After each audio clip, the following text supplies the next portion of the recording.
పొత్తుల కోసం ఢిల్లీలో చంద్రబాబు పడిగాపులు కాస్తున్నారు.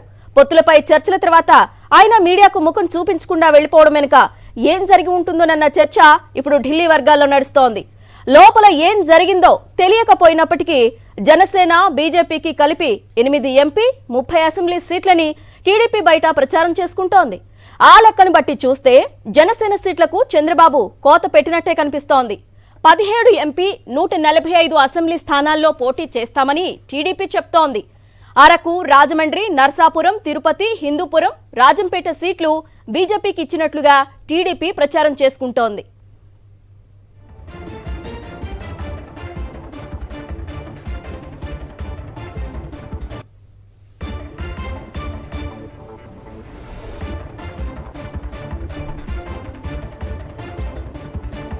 రైట్, ఇదే అంశంపై అప్డేట్స్ మా ప్రతినిధి వెంకటేష్ అడిగి తెలుసుకుందాం. వెంకటేష్, పవన్ కళ్యాణ్, చంద్రబాబు నాయుడు ఇద్దరు కలిసి పడిగాపులు కాశారు.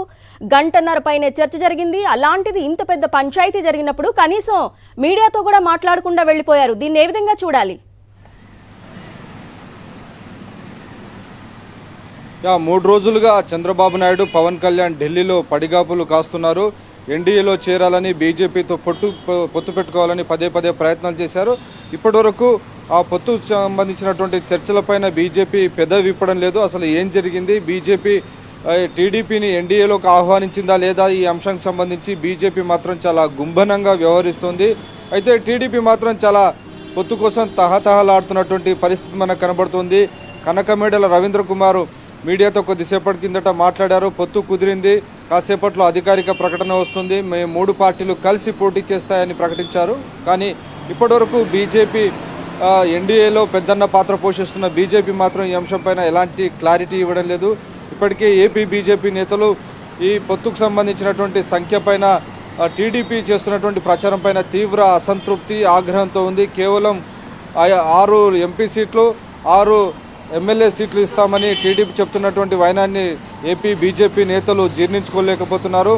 కనీసంగా 25 ఎమ్మెల్యే సీట్లు అడిగారు. కనీసంలో 20 సీట్లైనా ఇస్తారని భావించారు. కానీ దాన్ని కేవలం 6 సీట్లకు మాత్రమే పరిమితం చేసి దానిపైన టీడీపీ మీడియా విస్తృతమైనటువంటి ప్రచారం చేస్తున్న నేపథ్యంలో బీజేపీ మాత్రం చాలా ఆగ్రహంగా, ఏపీ బీజేపీ నేతలు చాలా ఆగ్రహంగా ఉన్నటువంటి పరిస్థితి ఉంది. అయితే ఈ అంశంపై తాజాగా నెలకొన్నటువంటి పరిస్థితులపైన బీజేపీ ఇప్పటివరకు ఎలాంటి ప్రకటన చేయలేదు. నిజానికి దీనిపైన ఒక సంయుక్త ప్రకటన తెలుగుదేశం పార్టీ, జనసేన, బీజేపీ కలిసి 3 పార్టీలు ఒక ప్రెస్ కాన్ఫరెన్స్ పెట్టి పొత్తుకు సంబంధించినటువంటి ప్రకటన చేస్తారని ముందుగా లీక్ ఇచ్చారు. కానీ అదేమీ జరగలేదు. సమావేశం ముగిసిన తర్వాత అమిత్ షా పాట్నా వెళ్ళిపోయారు. చంద్రబాబు నాయుడు గల్లా జయదేవ్ నివాసం నా వెనుక ఉంది. సో గల్లా జయదేవ్ నివాసంలో చంద్రబాబు నాయుడు ఉన్నారు. తాజ్ మాన్సింగ్ హోటల్లో పవన్ కళ్యాణ్ బస్ చేస్తున్నారు. సో ఎవరికి వారు ఈ మీటింగ్ తర్వాత మాట్లాడకుండా వెళ్ళిపోయారు. అయితే టీడీపీ మాత్రం చాలా తహతహలాడుతున్నటువంటి పరిస్థితి మనకు కనబడుతుంది. ఈ అంశానికి సంబంధించి, పొత్తుకు సంబంధించినటువంటి చర్చను ఒక డైరెక్షన్లో తీసుకుని వెళ్లేందుకు పొత్తు ఆల్రెడీ కుదిరింది. అలాగే 3 పార్టీలు కలిసి పోటీ చేస్తాయనేటువంటి ఒక ప్రకటన చేశారు. కానీ ఎన్ని సీట్లలో వీరు పోటీ చేయబోతున్నారు, దీనికి సంబంధించినటువంటి ఎలాంటి డీటెయిల్స్ మాత్రం టీడీపీ ప్రకటించడం లేదు. కేవలం వీటికి సంబంధించినటువంటి ఆన్ రికార్డ్ మాత్రం ఒక్క విషయాన్ని చెప్తున్నారు. ఆఫ్ రికార్డ్ మాత్రం 30 ఎమ్మెల్యే సీట్లు, 8 ఎంపీ సీట్లను ఈ రెండింటికి కలిపి ఇచ్చామని ప్రచారం చేస్తున్నారు. వెంకటేష్, గంట సేపు పాటు జరిగిన ఈ సమావేశంలో బీజేపీ టీడీపీకి కొన్ని షరతులు విధించినట్లుగా తెలుస్తోంది. ఏంటవి?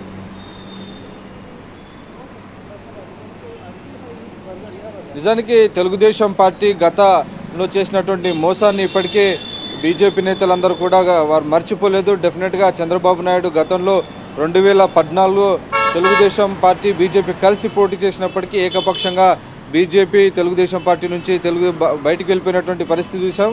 సో ఆ నేపథ్యంలో చంద్రబాబు మోసాన్ని గమనించారు.